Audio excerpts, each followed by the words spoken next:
A Polícia Federal tá rebelde nesse caso. E a Polícia Federal tá entregando.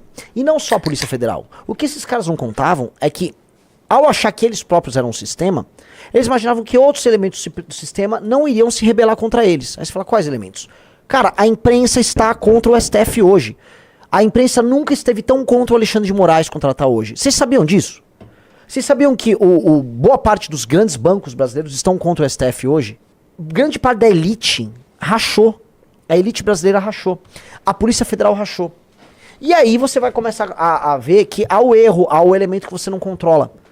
O Vorcaro não era cuidadoso com as mensagens dele. E ao não ser cuidadoso com as mensagens dele, agora estão vazando. E as mensagens elas são indecorosas. E elas começam a entregar a todo mundo. E por mais que todo mundo tenha ânsia de controlar, não, o Alexandre de Moraes ele vai controlar. Ele não controla. Tanto que a reação do Alexandre de Moraes sobre essas mensagens é a reação de quem tá perdido. Qual foi a reação dele? Falar que as mensagens não existem.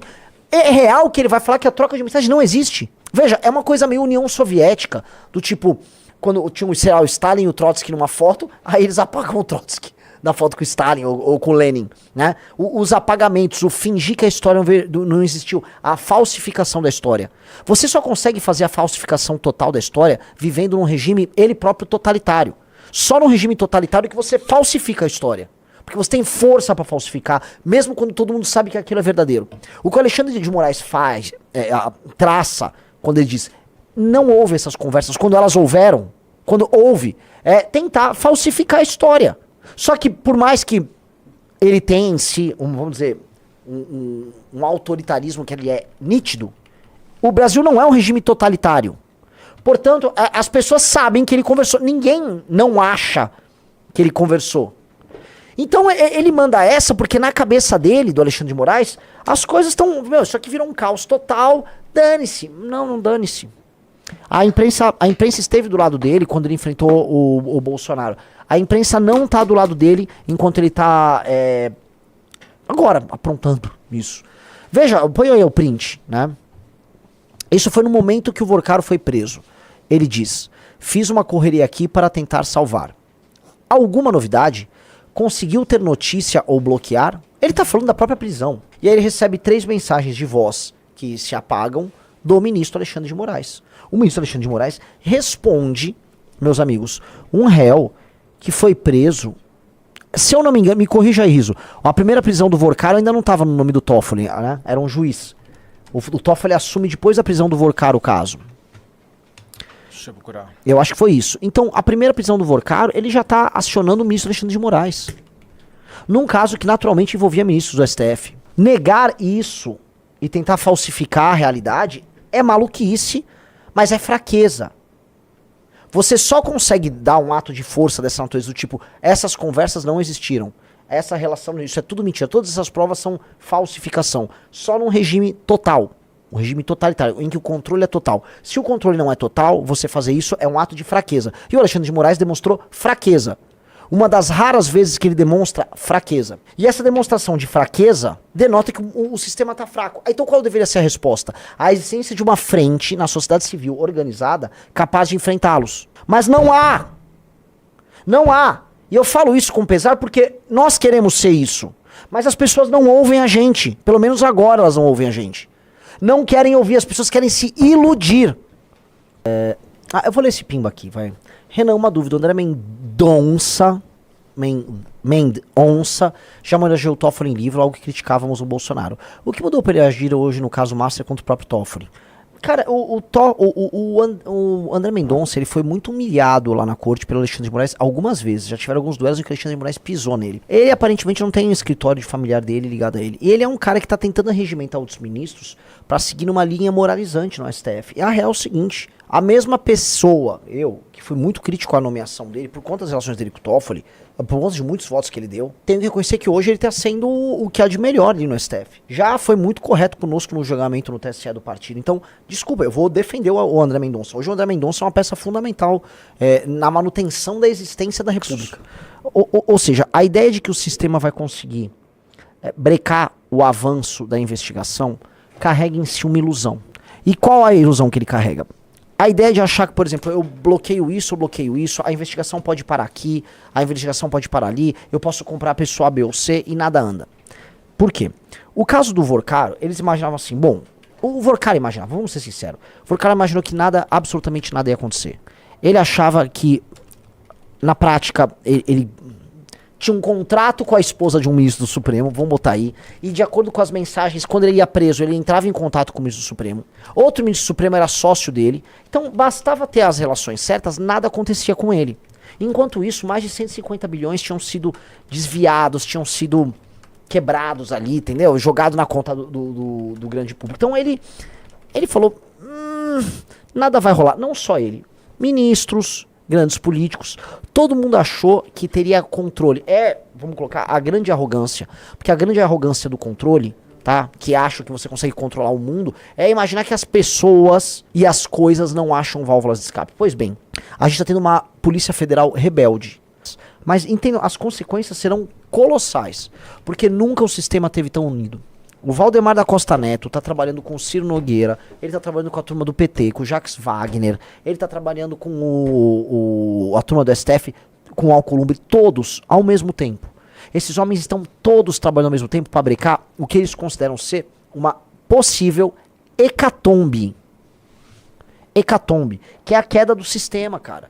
Que é a queda de todos eles. Quando houve a Lava Jato, pegou muita gente gaúda, mas não pegou o STF como um todo. Cara, o STF em grande medida tá pego. Outros ministros que não estão envolvidos, tem escritório de advocacia também, que tem contratos com outros bancos masters. Pessoal, empresas contratam escritórios de parentes de ministro do Supremo para fazer negócio. Por que eles vão contratar um escritório de um parente do ministro do Supremo e não um escritório criminal ou de outra área aleatório? Tem um motivo, né? Podem botar no comentário o que vocês acham que é. Este Brasil inviável, este Brasil em que todos os bancos, ou quase todos os bancos, venderam o CDB do Banco Master. Não se esqueça, sabe, que, vocês sabem, né, aqueles influenciadores que vocês gostam de, salvo raras exceções, mas boa parte dos influenciadores de mercado financeiro, eles enfiaram o título do Banco Master em você. Que o corretor, né, que do atendente da empresa de corretagem, né, que você usa, o aplicativo deles, enfiou o Banco Master em você. Não se esqueçam disso. Tem todo um sistema que foi montado justamente, vamos dizer, para que nada aconteça e que eles vivam como se fossem sheiks árabes. E esse sistema, cara, tá passando por um maior risco em muito tempo. E pode dar merda. Então, esse momento é muito diferente da Lava Jato. Vocês devem estar imaginando, ok, a gente está vivendo um período parecido com a da Lava Jato. É muito diferente. Vou te falar duas coisas que tinham de diferentes. Coisa número 1, a infiltração não foi tão grande. Então, você foi pegando um a um os elementos do sistema e ganhando força e ganhando momento, mas o STF estava separado. Havia oposição. Cara, eu vou falar uma coisa que é bem complicada, mas eu vou falar. A oposição lá do DEM e do PSDB era menos corrupta e mais eficiente e trabalhava melhor do que esse bando de retardado que tá no PL. Tô errado, Riso? Não. Era uma oposição melhor. Eles eram frouxos em muitos termos, mas não tinha tanta essa fingição, essa pose. Então ficava um monte de deputado do PL, bolsonarista, fingindo, tô bravo! Tá bravo com o quê? O cara do teu partido tá no mesmo escândalo. Então, as pessoas eram melhores ali na Câmara dos Deputados. E 2, havia o MBL, e o Vem Pra Rua também, ou convocando manifestações, e as pessoas iam. Havia o MBL, o Vem Pra Rua, a gente convocava uma manifestação e as pessoas iam. E aquilo assustou os caras. E as manifestações, elas não eram campanhas eleitorais. Porque houve agora, esse domingo, uma manifestação ridícula, em que o Flávio Bolsonaro chamou as mesmas pessoas de sempre pra basicamente fazer campanha. Muito obrigado. Não era isso as manifestações. Deixa eu explicar uma coisa pra quem tá assistindo. As manifestações nossas não eram sobre isso. Era uma manifestação de pressão no Congresso, era fora PT o dia inteiro. Era apoio à Lava Jato o dia inteiro. Não dava pro Congresso Nacional ou pro STF armar qualquer coisa, que eles sabiam que aquela manifestação um dia podia rolar na frente lá do Palácio em Brasília. E não eram gente pedindo intervenção militar. Eram pessoas normais, que não queriam um golpe militar, que só queriam não viver num país corrupto. E isso dá muito mais medo do que um monte de maluco falando que vai dar um golpe militar. Ou pior, pessoas indo apoiar o Flávio Bolsonaro que faz discurso com sonoplastia. Então, entendam isso.